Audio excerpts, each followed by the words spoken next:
जय माता दी, जय माँ काली। मेरे यूट्यूब चैनल माँ दुर्गे काली की बेटी पर आप सभी का स्वागत है।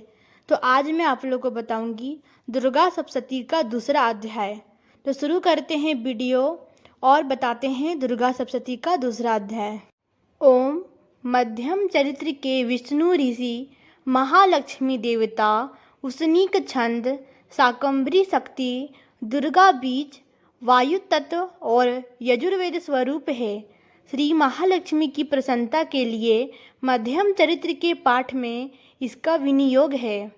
मैं कमल के आसन पर बैठी हुई प्रसन्न मुख वाली महिषासुरमर्दिनी भगवती महालक्ष्मी का भजन करता हूँ, जो अपने हाथों में अक्षमाला, फरसा, गदा, बाण, वज्र, पद्मा, धनुष, कुंडिका, दंड, शक्ति, खड्ग, ढाल, शंख, घंटा, मधुपात्र, शूल, पास और चक्र धारण करती है।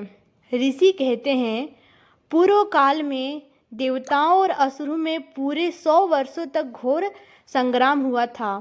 उसमें असुरों का स्वामी महिषासुर था और देवताओं के नायक इंद्र थे। उस युद्ध में देवताओं की सेना महाबली असुरों से परास्त हो गई। संपूर्ण देवताओं को जीतकर महिषासुर इंद्र बन बैठा। तब पराजित देवता प्रजापति ब्रह्मा जी को आगे करके उस स्थान पर गए जहां भगवान शंकर और विष्णु विराजमान थे।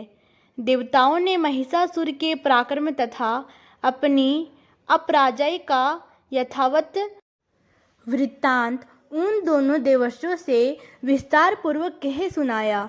वे बोले, भगवान महिषासुर सूर्य, इंद्र, अग्नि, वायु, चंद्रमा, यम, वरुण तथा अन्य देवताओं के भी अधिकार छीनकर स्वयं ही सबका अधिष्ठाता बन बैठा है।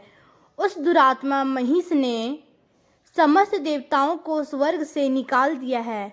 अब वे मनुष्य की भांति पृथ्वी पर विचरते हैं। दैत्यों की यह सारी करतूत हमने आप लोग से कहे सुनाई। अब हम आपकी ही शरण में आए हैं, उसके वध का कोई उपाय सोचिए।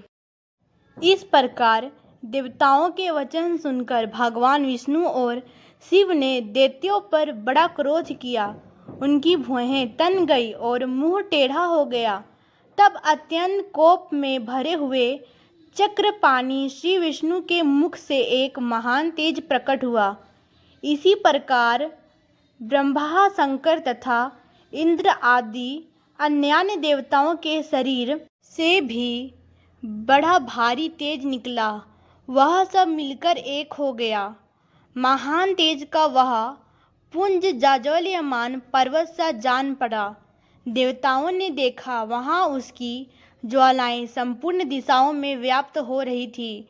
संपूर्ण देवताओं के शरीर से प्रकट हुए उस तेज की कहीं तुलना नहीं थी।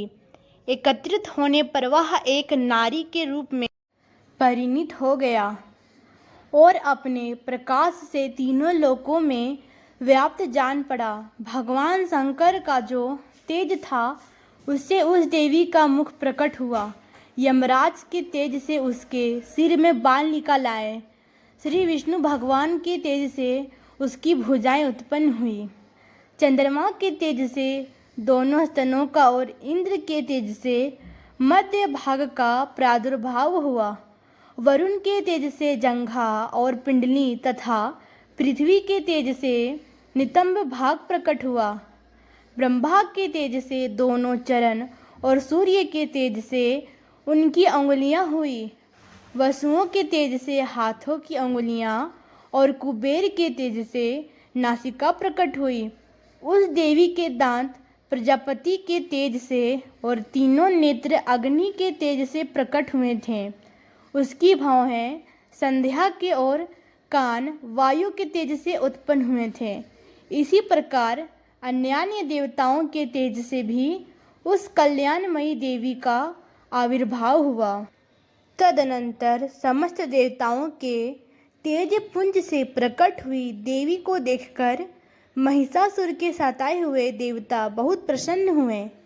पिनाकधारी भगवान शंकर ने अपने शूल से एक शूल निकालकर उन्हें दिया। फिर भगवान विष्णु ने भी अपने चक्र से चक्र उत्पन्न करके भगवती को अर्पण किया। वरुण ने भी शंख भेंट किया। अग्नि ने उन्हें शक्ति दी और वायु ने धनुष तथा बाण से भरे हुए 2 तरकस प्रदान किए। सहस्त्र नेत्रों वाले देवराज इंद्र ने अपने वज्र से वज्र उत्पन्न करके दिया और ऐरावत हाथी से उतारकर एक घंटा भी प्रदान किया। यमराज ने कालदंड से दंड, वरुण ने पास, प्रजापति ने अस्फटिकाक्ष की माला तथा ब्रह्मा जी ने कमंडल भेंट किया। सूर्य ने देवी के समस्त रोम कुंभों में अपनी किरणों का तेज भर दिया। काल ने उन्हें चमकती हुई ढाल और तलवार दी। क्षीर समुद्र ने उज्ज्वल हार तथा कभी जीर्ण न होने वाले 2 दिव्य वस्त्र भेंट किया। साथ ही उन्होंने दिव्य चूड़ामणि, 2 कुंडल, कड़े, उज्ज्वल अर्धचंद्र, सब बाहुओं के लिए केयूर, दोनों चरणों के लिए निर्मल नुपुर, गले की सुंदर हंसली और सब अंगुलियों में पहनने के लिए रत्नों की बनी अंगूठियां भी दी। विश्वकर्मा ने उन्हें अत्यंत निर्मल फरसा भेंट किया। साथ ही अनेक प्रकार के अस्त्र और अभेद्य कवच दिए। इनके सिवा मस्तक और वक्ष स्थल पर धारण करने के लिए कभी न कुम्हलाने वाले कमलों की मालाएं दी।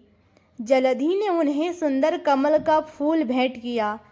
हिमालय ने सवारी के लिए सिंह तथा भांति भांति के रत्न समर्पित किए।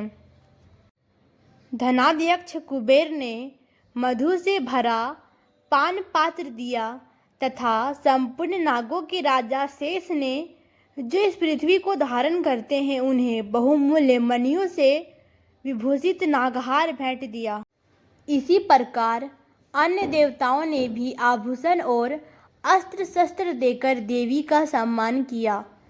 तब पश्चात उन्होंने बारंबार अट्टहास पूर्वक उच्च स्वर से गर्जन की। उनके भयंकर नाद से संपूर्ण आकाश गूंज उठा। देवी का वह अत्यंत उच्च स्वर से किया हुआ सिंहनाद कहीं समा ना सका। आकाश उसके सामने लघु प्रतीत होने लगा। उससे बड़े जोर की प्रतिध्वनि हुई, जिससे संपूर्ण विश्व में हलचल मच गई और समुद्र कांप उठे। पृथ्वी डोलने लगी और समस्त पर्वत हिलने लगे। उस समय देवताओं ने अत्यंत प्रसन्नता के साथ सिंहवाहिनी भवानी से कहा, देवी तुम्हारी जय हो। साथ ही महर्षियों ने भक्ति भाव से विनम्र होकर उनका स्तवन किया। संपूर्ण त्रिलोकी को शोभग्रस्त देख दैत्यगण अपनी समस्त सेना को कवच आदि से सुसज्जित कर हाथों में हथियार ले सहसा उठकर खड़े हो गए। उस समय महिषासुर ने बड़े क्रोध में आकर कहा, यह क्या हो रहा है? फिर वह संपूर्ण असुरों से घिरकर उस सिंहनाद की ओर लक्ष्य करके दौड़ा और आगे पहुंचकर उसने देवी को देखा, जो अपनी प्रभा से तीनों लोकों को प्रकाशित कर रही थी। उनके चरणों के भार से पृथ्वी दबी जा रही थी। माथे के मुकुट से आकाश में रेखा सी खींच रही थी तथा वे अपने धनुष की टंकार से 7 पातालों को क्षुब्ध किए देती थी। देवी अपनी हजारों भुजाओं से संपूर्ण दिशाओं को आच्छादित करके खड़ी थी। तदनंतर उनके साथ दैत्यों का युद्ध छिड़ गया। नाना प्रकार के अस्त्र शस्त्रों के प्रहार से संपूर्ण दिशाएं उपदासित होने लगी। चिक्षुर नामक महान असुर महिषासुर का सेना नायक था। वह देवी के साथ युद्ध करने लगा। अन्य दैत्यों की चतुर्गिनी सेना साथ लेकर चामड़ भी लड़ने लगा। 60,000 रथियों के साथ आकर उदर्ग नामक महादैत्य ने लोहा लिया। 1 करोड़ रथियों को साथ लेकर महाहनु नामक दैत्य युद्ध करने लगा, जिसके रोएं तलवार के समान तीखे थे। वह असीलोमा नाम का महादैत्य 5 करोड़ रथी सैनिकों सहित युद्ध में आ डटा। 60 लाख रथियों से घिरा हुआ बाष्कल नामक दैत्य भी उस युद्ध भूमि में लड़ने लगा। परिवारित नामक राक्षस हाथी सवार और घुड़सवार के अनेक दलों तथा 1 करोड़ रथियों की सेना लेकर युद्ध करने लगा। बिडाल नामक दैत्य 5 अरब रथियों से घिरकर लोहा लेने लगा। इनके अतिरिक्त और भी हजारों महादैत्य रथ, हाथी और घोड़ों की सेना साथ लेकर वहां देवी के साथ युद्ध करने लगे। स्वयं महिषासुर उस रणभूमि में कोटि कोटि सहस्त्र रथ, हाथी और घोड़ों की सेना से घिरा हुआ था। वे दैत्य देवी के साथ तोमर, भिंडीपाल, शक्ति, मूसल, खड्ग, परशु और पट्टिस आदि अस्त्र शस्त्रों का प्रहार करते हुए युद्ध कर रहे थे। कुछ दैत्यों ने उन पर शक्ति का प्रहार किया, कुछ लोगों ने पास फेंके तथा कुछ दूसरे दैत्यों ने खड्ग प्रहार करके देवी को मार डालने का उद्योग किया। देवी ने भी क्रोध में भरकर खेल खेल में ही अपने अस्त्र शस्त्रों की वर्षा करके दैत्यों के वे समस्त अस्त्र शस्त्र काट डाले। उनके मुख पर परिश्रम या थकावट का रंच मात्र भी चिन्ह नहीं था। देवता और ऋषि उनकी स्तुति करते थे और वे भगवती परमेश्वरी दैत्यों के शरीरों पर अस्त्र शस्त्रों की वर्षा करती रही। देवी का वाहन सिंह भी क्रोध में भरकर गर्दन के बालों को हिलाता हुआ असुरों की सेना में इस प्रकार विचरने लगा, मानो वनों में दावानल फैल रहा हो। रणभूमि में दैत्यों के साथ युद्ध करती हुई अंबिका देवी ने जितने निश्वास छोड़े वे सभी तत्काल सैकड़ों हजारों गणों के रूप में प्रकट हो गए और परशु, भिंडीपाल, खड्ग तथा पट्टिस आदि अस्त्रों द्वारा असुरों का सामना करने लगे। देवी की शक्ति से बढ़े हुए वे गण असुरों का नाश करते हुए नगाड़ा और शंख आदि बाजे बजाने लगे। उस संग्राम महोत्सव में कितने ही गण मृदंग बजा रहे थे। तदनंतर देवी ने त्रिशूल से, गदा से, शक्ति की वर्षा से और खड्ग आदि से सैकड़ों महादैत्यों का संहार कर डाला। कितनों को घंटे के भयंकर नाद से मूर्छित करके मार गिराया। बहुतरे दैत्यों को पास से बांधकर धरती पर घसीटा। कितने ही दैत्य उनकी तीखी तलवार की मार से 2-2 टुकड़े हो गए। कितने ही गदा की चोट से घायल हो धरती पर सो गए। कितने ही मूसल की मार से अत्यंत आहत होकर रक्तवमन करने लगे। कुछ दैत्य शूल से छाती फट जाने के कारण पृथ्वी पर ढेर हो गए।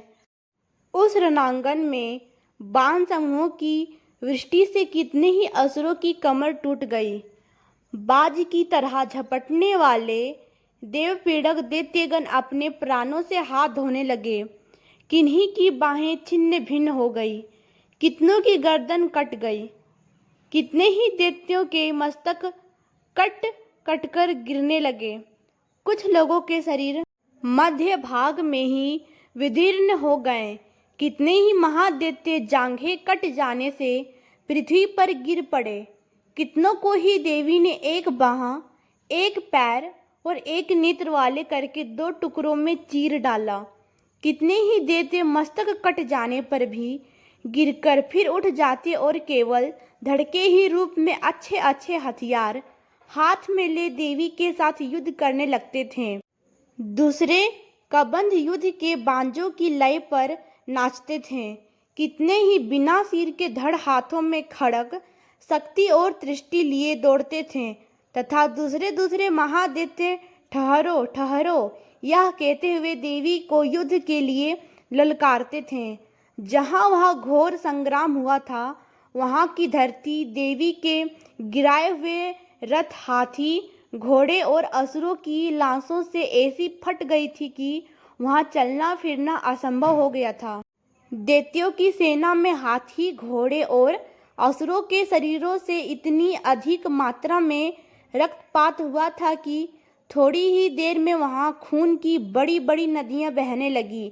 जगदम्बा ने असुरों की विशाल सेना को क्षण भर में नष्ट कर दिया, ठीक उसी तरह जैसे तीक्ष्ण और काठ के भारी ढेर की आग कुछ ही क्षणों में भस्म कर देती है। और वह सिंह भी गर्दन के बालों को हिला हिलाकर जोर जोर से गर्जना करता हुआ दैत्यों के शरीरों से मानो उनके प्राण चूने लेता था। वहां देवी के गणों ने भी उन महादैत्यों के साथ ऐसा युद्ध किया जिससे आकाश में खड़े हुए देवतागण उन पर बहुत संतुष्ट हुए और फूल बरसाने लगे। इस प्रकार श्री मार्कंडेय पुराण में सावर्णिक मनवंतर की कथा के अंतर्गत देवी महात्म्य में महिषासुर की सेना का वध नामक दूसरा अध्याय पूरा हुआ।